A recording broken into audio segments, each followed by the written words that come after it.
Good morning and good afternoon. Welcome to another Must have your episode mic of off. Before Coffee. We're here. It's Monday and we've got to wake up Rod so he Don't hear can. you. Yeah, he's already here. I can't hear him because I've muted myself. Don't hear you.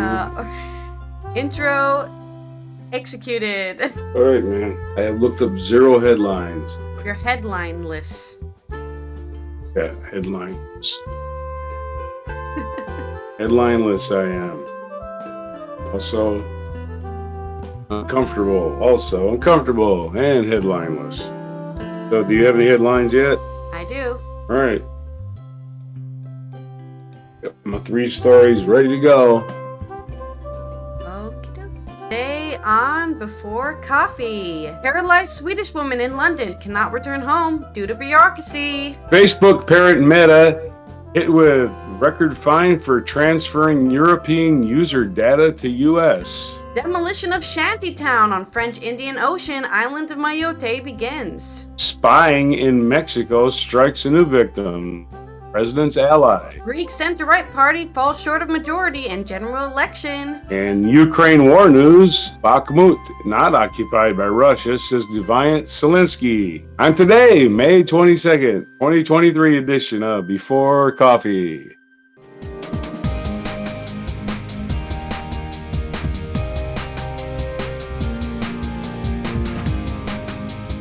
All right. No idea.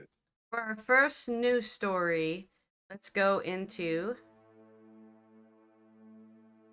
I don't know how many weeks ago we talked about it. We were talking about how they were trying to... what is it called? Deport somebody who doesn't have any British ties, right?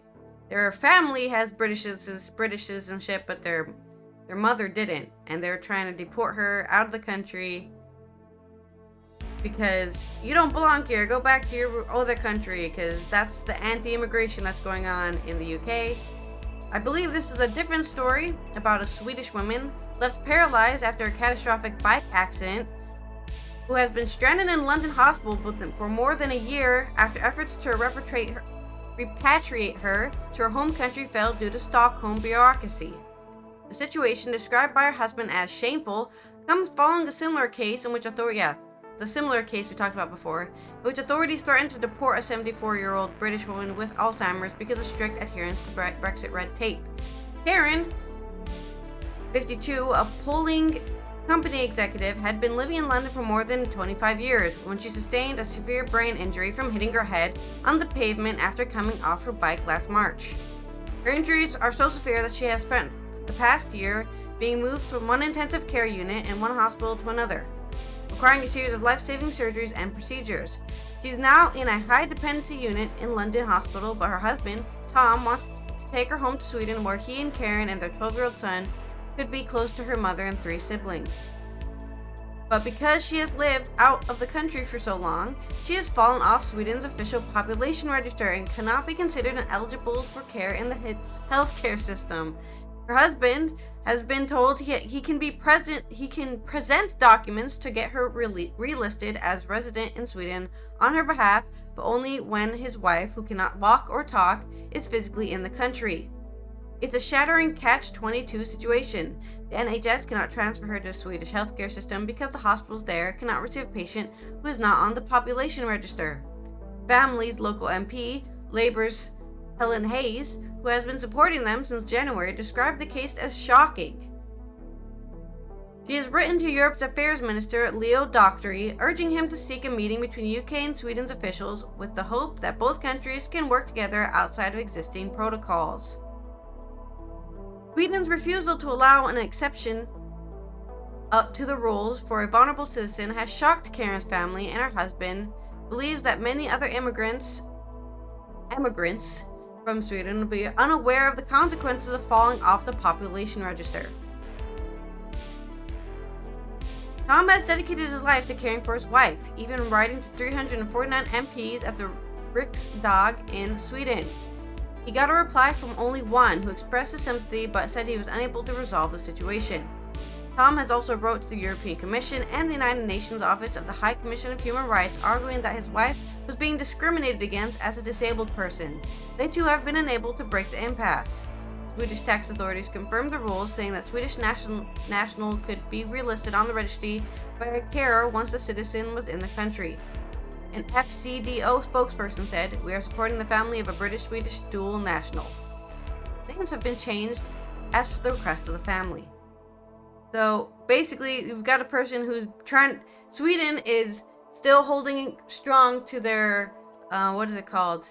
Oh, you're disabled. We don't want you in our country. And the same problem happened with the woman with Alzheimer's, right? Oh, you're disabled. We don't want you in our country, right? So even though she was a born Swedish citizen, she's not allowed to return back to the country she was born in because she had a not a fatal accident. She had an accident which caused her to become paralyzed, which is, not looking good for Sweden. That's all I'm saying.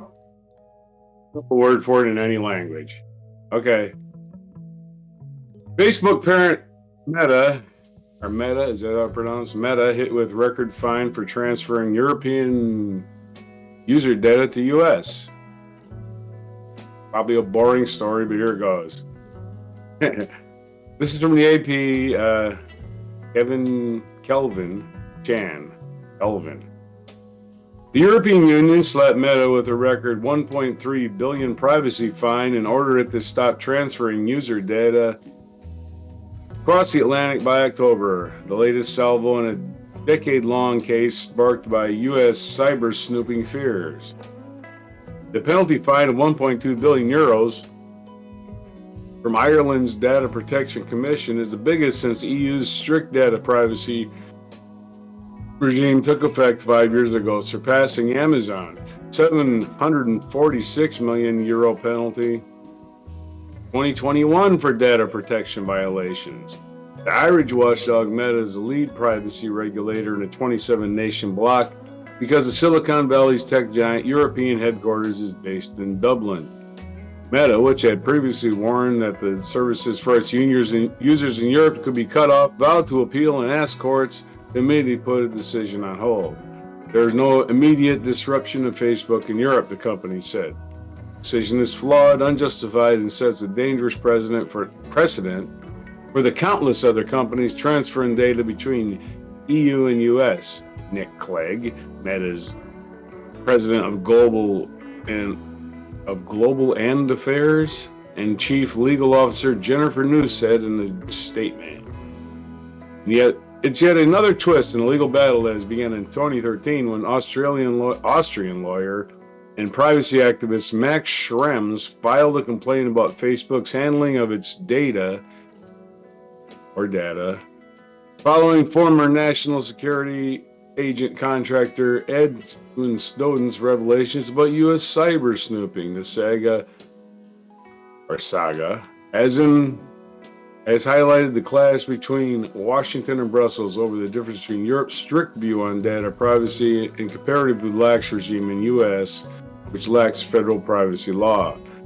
An agreement covering EU-US data transfer notes that the Privacy Shield was struck down in 2020 by the EU's top court, which said it didn't do enough to protect residents from the U.S. government's electronic prying. That left another tool of government data transfers, stock legal contracts. Irish regulators initially ruled that Meta didn't need to be fined because it was acting in good faith and using them to move data across the Atlantic, but it was overruled by the EU's top panel of data privacy authorities last month, a decision that Irish watchdog confirmed Monday. Meanwhile, Brussels and Washington signed an agreement last year to rework Privacy Shield that Meta could use, but the pact is awaiting a decision from European officials on whether it adequately protects data privacy. EU institutions have been reviewing the agreement, and the bloc's lawmakers this month called for improvements, saying the safeguards aren't strong enough. Meta warned its latest earnings report that without legal basis for data transfers, it will be forced to stop offering its products and services in Europe, which would materially and adversely affect our business, financial condition, and results in operation. The social media company might have had to carry out costly and complex revamp of its operation if it's forced to stop shipping user data across the Atlantic. Meta has a fleet of 21 data centers according to its website, but 17 of them are in the United States. 3 are in Europe, nations of Denmark, Ireland, and Sweden, and others in Singapore. Other social media giants are facing pressure over their data practices. TikTok has tried to soothe Western fears about the Chinese-owned short video sharing apps potentially cybersecurity risks with 1.5 billion project to store U.S. user data on Oracle server. So yes, these social media companies are storing your data. Europe's trying to do something, the United States trying to do something, but they're only doing about foreign competitors apparently. So there's your tech news for the morning. I hope. I got more tech news. It'll break. I'll get it right here to Tech Dan over here in the front yard. I wish I could say it was news, but I'm already aware that my privacy does not exist anymore, and it hasn't existed for years. But that's just me. It's nice that people want to fight to keep their privacy, but I've already given up. I've already expected nothing from any corporation or government body. Well, I got a government security clearance in 1986, and I have resigned myself to the fact I have no privacy since then. Yeah, so we're in the same boat. Speaking of boats, demolition of the shantytown in the French Indian Ocean on the island of Mayotte. Authorities on the French Indian Ocean island of Mayotte have begun demolishing homes in an operation against substandard housing and illegal migration. France has developed hundreds of police officers in gendarmes in Mayotte, the country's poorest department, since April to prepare a major security measure called Operation Wambushu, Take Back in the local language. Diggers started destroying the sheet metal shacks in the Toulouse 2 settlement in Majicavo area at about 7:30 a.m. on Monday. Gendarmes wielding crowbars entered homes to check no one was inside before the demolition began. AFP journalists reported while the electricity and water supply was cut. The operation is due to last all week. Livia Duas, the local official in charge of the reducing illegal housing, told reporters. 135 dwellings will be razed out of the 1,000 substandard homes slated for destruction on Mayotte. The demolition of Toulouse 2 was originally scheduled to take place on the 25th of April, but was suspended by a court decision. 2 subsequent legal rulings then authorized the French state to proceed.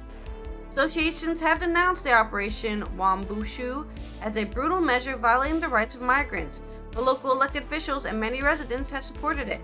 The operation initially triggered clashes between youths and security forces in Mayotte and fueled political tension with the Comoros, with most of the French island's undocumented migrants coming from the neighboring archipelago. Of Mayotte, estimated 350,000 residents do not possess the French nationality. Here's the question for you. Why don't you just give the island back to the people it belongs to? Why the hell does France still have an island in the Indian Ocean that it rules over? Just go away. Just leave. Greedy bastards. Okay, that was a short story. That's all I have to say. Sorry. Let migrants be migrants. There's no such thing as illegal migration. Fuck you and your story. Okay.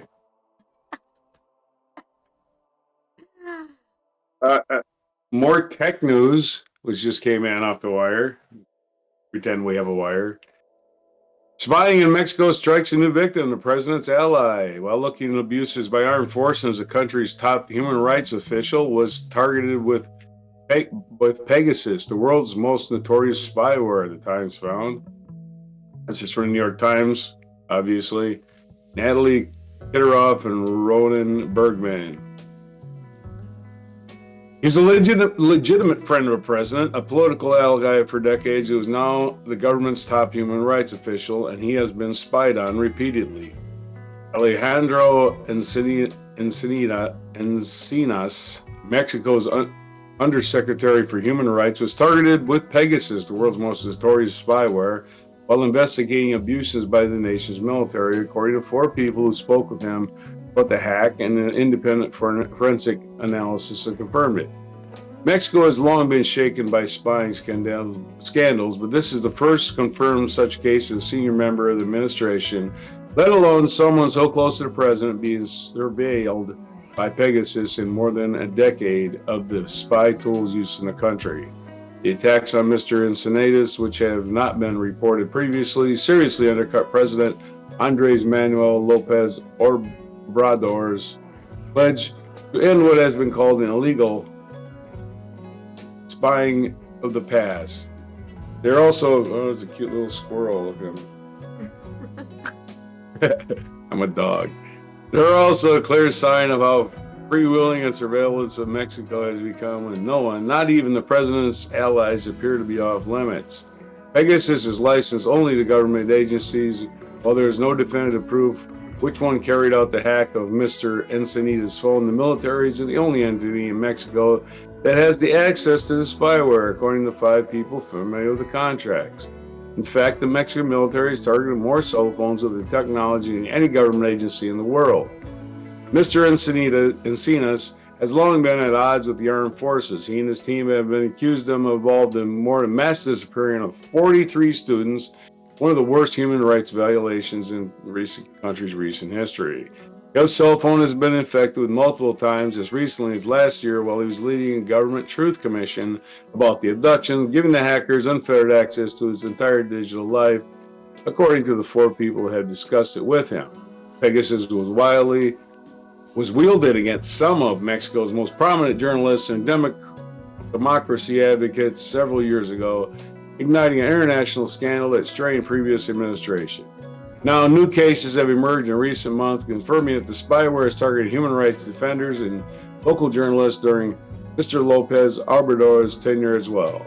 Still, the attacks on Mr. Encinas are unlike any in Mexico has witnessed. Someone as close to the president as Alejandro Encinas is targeted. It's clear there's no democratic control over the spy tool. And Edward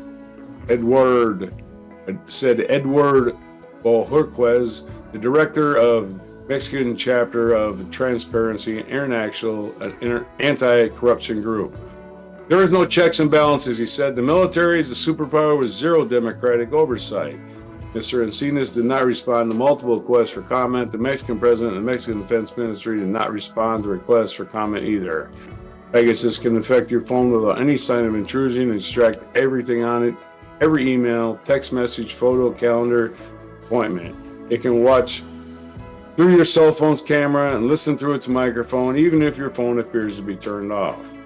People who spoke with Mr. Encinas about the hack said he learned the details of the infections after it was confirmed by Citizens Lab, the watchdog group based in the University of Toronto, and conducted a forensic analysis of his phone that has not yet been made public. The group also found evidence that Pegasus has infiltrated the phones of 2 other government officials who work with Mr. Encinas, who have been involved in inquiries and rights violations by the armed forces. 3 people with knowledge of the hack said.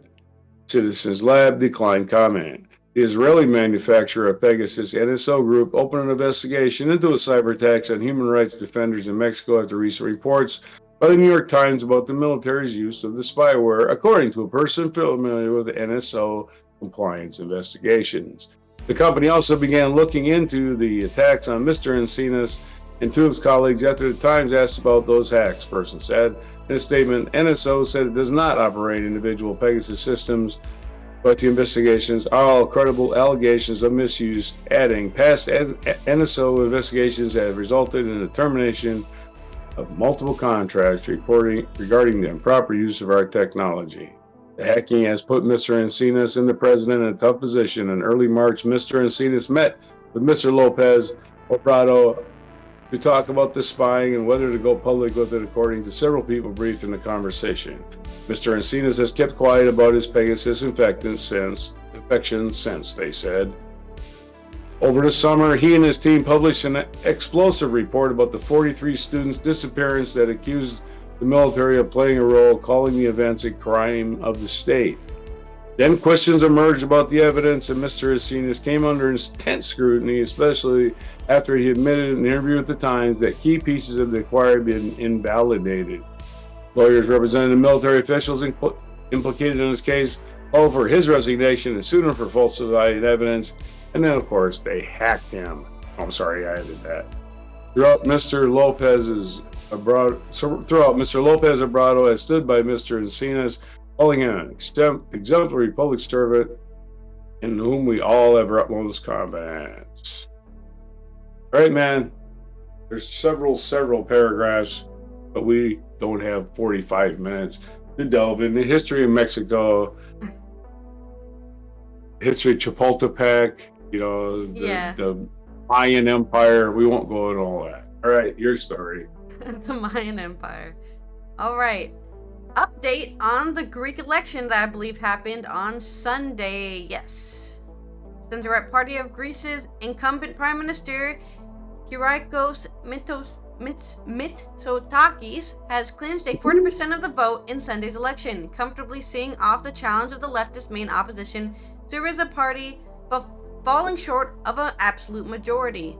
New Democracy was leading with a 20-point margin, 40.8% over Syriza, which was trailing at just over 20.1%. A difference rarely seen since the collapse in 1974 of the military rule. Even in Crete, a socialist bastion, the right-wing party had fared unexpectedly well. It appears that New Democracy will have a very important victory, said Georgios Geropetris, a former state minister of the Mitsotakis' closest colleagues. Under a new electoral system of proportional representation introduced under the former prime minister and Syriza's leader Alexis Tsipras, the victor had to secure about 46% of the vote to win an outright majority of the 151 seats in the 300-member parliament. That, for any party, had been an impossible feat. With 96% of the vote counted, smaller parties, including MERA 25, headed by the country's former finance minister Yanis Varoufakis, failed to pass the 3% threshold to get into the KKE. The Communist Party came in with 7.2% of the vote, doing especially well in urban centers. Senior officials hailing the outcome as proof of the party's ability to put up stiff opposition to the neoliberal policies it has said are bringing Greeks to its knees. The inconclusive result will lay the ground for a fresh ballot in July if, as expected, efforts from a coalition government break down. The second round poll, expected on 2nd of July, will take place under a semi-proportional representation system that would grant the first party 50 bonus seats if they won 40% of the vote. On Monday, as protocol demands, Greece's president, Katerina Sakellaparpopoulou, will hand Mitsotakis a 3-day mandate to explore the options of forming a coalition. Aides said that the 55-year-old leader, who appeared in ebullient mood as he arrived at New Democracy headquarters in Athens, would prefer a repeat poll with Sunday's results, hardening his view that a single-party government was more than possible, but shouldn't be a thing. I disagree. I'm all for coalition governments and not for single party. In an address on Sunday night, the Prime Minister said he was proud and moved by the result. Hope has beaten pessimism, and unity has beaten division. Mitsotakis said, "I pledge to work even harder. People want a strong government with a 4-year mandate, so that we can cover the lost ground that separates us from Europe. A government is needed that really must believe in reforms so that it can implement them." Throughout the electoral campaign, he has insisted the country's interests could only be served with a strong majority. Governments that would enable him to press ahead with his reform program during a second 4-year term. If, as it looks likely, Mitsotakis hands the mandate back to Sakellaparpopoulou, Syriza, in theory, will follow suit in trying to form a coalition government. Although the results did not suggest a leftist coalition would be arithmetically feasible, even if left parties could find the consensus. So they want to put their parties together, but they're not sure if that would even work, because one's center-right and one is a leftist. party, which in a way would bring the center-right government more center. Yeah. If we remember correctly, last week we were talking about how the youth vote was trying to get the leftist government in, I believe. So they failed by a very small margin, because, like, as they said, they didn't completely fail. They succeeded in making sure that he didn't become a one-party government, right? They need to make a coalition because they didn't reach the percentage they needed to reach to become a single party. Yeah, they call them super parties, usually. So they succeeded in making sure that the new government is a coalition government. And since they're offering to collide with the leftist party, the youth vote might get what they want. That's all. The center left means something different in Europe than it does. Yeah. I mean, center in Europe is basically left in America. So. So exactly. Like, what do you mean everybody's gonna have a gun? Okay. And that's the end of my story. Okay, and Ukraine war and also G7 news. Defiant Vladimir Zelensky has insisted Bakhmut is not occupied by Russia after a Moscow-backed mercenary group claimed control. UK's president was speaking during a scene-stealing visit to Hiroshima, Japan for the G7 summit.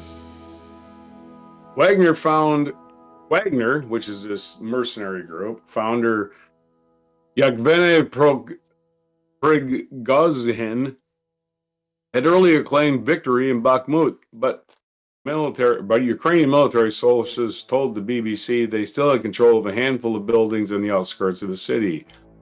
At a press conference on the final day of the summit, Mr. Zelensky refused to provide precise details, but he said the city, where the war's longest and bloodiest battle has raged since August, was not occupied by Russia as of today. There are two or three interpretations of those words, he added, after earlier confusion about his remarks on the status of the city. It was a video posted by Saturday night that Wagner's Prigozhin claimed his fighters who have led the Russian assault on Bakhmut will full control of the city.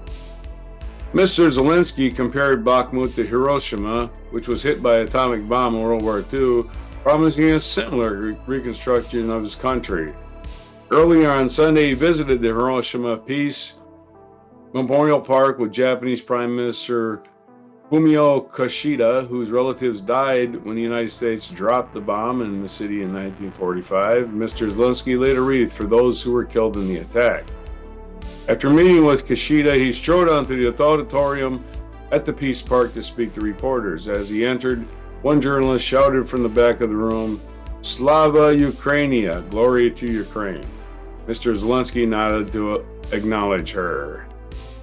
He drew several parallels between Hiroshima and Ukraine, saying that pictures of Japanese city in ruins after bombing remind me of present-day Bakhmut. He vowed there would be similar reconstruction and recovery in Ukraine. Now Hiroshima has rebuilt their city, and we dream of rebuilding our cities. There had earlier been some confusion about the status of Bakhmut, but after Mr. Zelensky said, "Today Bakhmut is in our hearts," his office later clarified he had not said that the city had fallen, but Russian fighters at least control most of the Bakhmut. Wagner mercenaries have concentrated their effort there for months, and their relentless, costly attack of sending in waves of men seems to have gradually eroded Kyiv's resistance. Ukrainian forces have resisted calls for tactical withdrawal at this point, but say that if they did pull out, it would be a Pyrrhic victory for the Russians. Mr. Zelensky also alluded to his troops continuing to carry out important work in the area. Commander of Ukraine's ground forces later said Kyiv's forces were making advances on the outskirts of Bakhmut and were getting closer to tactical encirclement of the city. General Alexander Syrsky added that he had visited the troops on the front line. The Institute for the Study of War appeared to corroborate General Syrsky's claims, writing in the ground report that the geolocated footage showed Ukrainian brigades striking unspecified Russian forces south of Klitscheva 7 kilometers south of Bakhmut. Analysts say the city is a little strategic value to Moscow, but its capture would be symbolic victory for Russia after the longest battle of the war in Ukraine so far. However, when Russia fought fiercely to claim the cities of Severodonetsk and Lysychansk last summer, Ukraine soon reclaimed swaths of territory elsewhere. It will no doubt be hoping to use similar strategy for an anticipated counteroffensive this year. In a separate piece of analysis, the ISW said Wagner had only been able to continue its sustained attack on Bakhmut city after Russian regular forces took responsibility for the flanks. And here we are in the general minutia of the everyday battle and war, trying to figure out who's taking this city block, so forth and so on, which that news lasts about a week and it's completely irrelevant. Your story. Yeah, I saw a funny meme last night that was basically like, I don't know if you've seen this one. It's a pretty old one. It's a pretty old meme, but it's a close-up of a guy getting a medal, putting it in his mouth, and then, spraying the champagne and going, "Yeah, I'm the victor!" And then you zoom out from that picture, and there's about 20 other people on different podiums higher than him, right? And they were basically saying getting Bakhmut is like winning 10th place, right? Like, there's so many other things you have to do to get victory, but people are acting like, oh, the Russians won. They won now because they got one city, and then Zelensky's saying they don't have one city. Stop acting like it's all over. Shut up, right? It's not all over yet. After 8 months of slogging through, they've taken most of the city. Wow. Congratulations. 8 more years then, I guess. I don't know. Mercenaries that had to do it, not your regular army. Yeah. So what do you hired somebody to landscape your yard, Yeah. You're right. Morons. You hired Guido's human clearing service, or whatever they call it. Wagner Group. Yeah. Who cares? All right. In culture news, there goes my hero. Years after the sudden death of Taylor Hawkins, Foo Fighters announced a new drummer. The American rock band Foo Fighters has found a new drummer more than a year after the sudden death of drummer Taylor Hawkins, 50. In a live stream, it became clear that Josh Freese was chosen. Freese is a very experienced drummer who played in the band Devo and drummed on tours of Sting, Guns N' Roses, 9 Inch Nails, and among others, including, I think also Perfect Circle. What else? I saw some new listing. Offspring, Weezer, the Vandals, a lot of. He's a well-toured musician. Okay, Freese announced. Comes as no surprise, he briefly played with the band in September last year during 2 concerts that paid homage to Hawkins and knows the other band members well.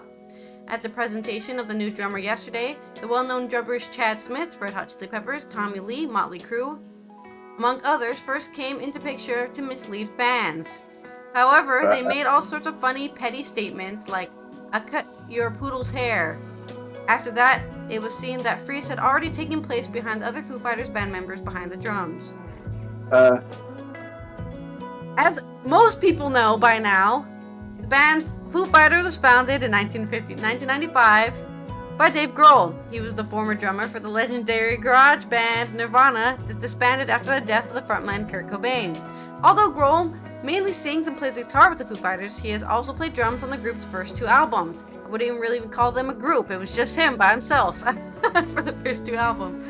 Only then was a permanent drummer found in Hawkins. The group became very successful and has won 15 prestigious Grammy Awards, among others. Last year, the group was represented in the top 2,000 with 9 songs, with The Pretender at number 116 at the highest number. I still can't believe Pretender is that popular. Like, it's a great song, but I can't believe it's like their top most popular song of all time. I thought it would be Everlong, but maybe I'm just an Everlong stan. Probably wasn't a single. Oh, maybe. Hawkins died last year in a hotel in Colombia where Foo Fighters were supposed to perform at a festival. The official cause of death is cardiac arrest. Further investigation also found traces of drugs and medicine, but whether they contributed to his death has not been disclosed. Hawkins had been battling an enlarged heart for some time. Also, he already had He already had a pre-existing condition towards probably cardiac arrest. Foo Fighters' first album since the death of Hawkins, but Here We Are will be released on June 2nd. Very sad, but also very happy to hear they've replaced him so that they can keep going, I guess, because I think Grohl's stance on death is to keep going. Don't let death stop you, because you did it once, so you can do it again. But we've done this before, right? We talked about it before. Rock and roll shows employ a lot of people. Yeah. Not just a band. Yeah. You figure the drummer alone probably has 15 people he's responsible for their jobs, right? Yeah. Yeah, it's like a big corporation at some point. Mm-hmm. The Foo Fighters, Rolling Stones, all these bands. Why are they touring again? Is because everybody that depends on them for money is like, let's have another tour. It's been 3 years. We spent all our money. Also, write a new album so we can perform it. Yeah, not even necessary. Just get out there and tour. Get your stuff out. Okay, so to this day in history, in 1813, move things along. German dramatic composer Richard Wagner was born in Leipzig, famous for being the soundtrack for the Nazis. Wow. In 1844, American painter Mary Cassatt, who is especially known for impressionist works of the intimate lives of contemporary women, was born in Allegheny City, Pennsylvania. It was in 1844. In 1849, future U.S. President Abraham Lincoln was granted a patent for a boat lifting device. He was the only U.S. president to have a patent. In 1885, French poet and novelist dramatist Victor Hugo died at the age of 83. In 1939, Hitler of Germany and Mussolini of Italy signed the Pact of Steel, a full military and political alliance between the two fascist countries. Mexico entered World War II in this date in 1942 in declaring war on Germany, Italy, and Japan. In 1960, one of the largest earthquakes on record struck southern coast of Chile, killing 5,700 people and creating a seismic sea waves that caused death and destruction in distant Pacific coastal areas, notably Japan and Hawaii. Remember, this is off the coast of Chile. An ocean away from Japan. Hawaii. Very far, yeah. 1972, Richard Nixon arrived in Moscow, the first U.S. president to visit the Soviet Union. 1992, American comedian Johnny Carson, considered by many the king of late-night television, made his final appearance on the host on The Tonight Show, and Bette Midler sang to him, and so forth. You are the wind beneath my wings. Everybody loves that song. 2011, until I sang it. 2011, one of the deadliest tornadoes in the U.S. struck Joplin, Missouri, which is horrible, killing 160 people. Wow. Missouri, of all places. Today's featured event. Roman Emperor Constantine I is baptized. On this day, 337, Constantine the Great, who had practiced Christianity since his youth and sparked growth into a world religion, became, on his deathbed, the first Roman emperor to be baptized in the Christian church. And also born on this day, today's birthday, Sir Arthur Conan Doyle was born on May 22nd, 1859. Serbian tennis player Novak Djokovic was born in 1987. George Best, Irish-born football player, was born in 1946. Ed Kaczynski, it says here, American criminal, who was the Unabomber. The Unabomber was born in 1942 on this day. You got to support the Unabomber. Actor Laurence Olivier, Sir Laurence Olivier, was born on this day in 1907. And the author of the Sherlock Holmes novels, Sir Arthur Conan Doyle, was born on this day. We already said that, but we said it again. Yeah. It's Arthur Conan Doyle. And what day is it? Not too many days today. It is International Being You Day. So that's the easiest thing to do, is be you. I can handle that by just going to sleep. National Solitaire Day. So wake up from your nap, play some solitaire. And it's World Paloma Day, which is looks like some kind of fruity alcohol concoction. I'm not sure what a paloma is, but I know it's Spanish for bird. That's all I know. National Vanilla Pudding Day, so dip your bird in some pudding. National Musical Instrument Day, and National Maritime Day is May 22nd. There you are. That's all of them. Not too many. They used them up on the 8th, apparently. All right, that's been Alison here talking about Sweden ethnically cleansing their country and Greece hoping to have a coalition government that brings them more left, I guess. And we will see you tomorrow for some more updates on all the things happening in Europe. And we've got hacking and spying and so forth, and we've got Russian war news. Russian acquiring 5 square inches of territory in one city, and everybody's controversy about it. And today, May 22nd, 2023 edition of Before Coffee.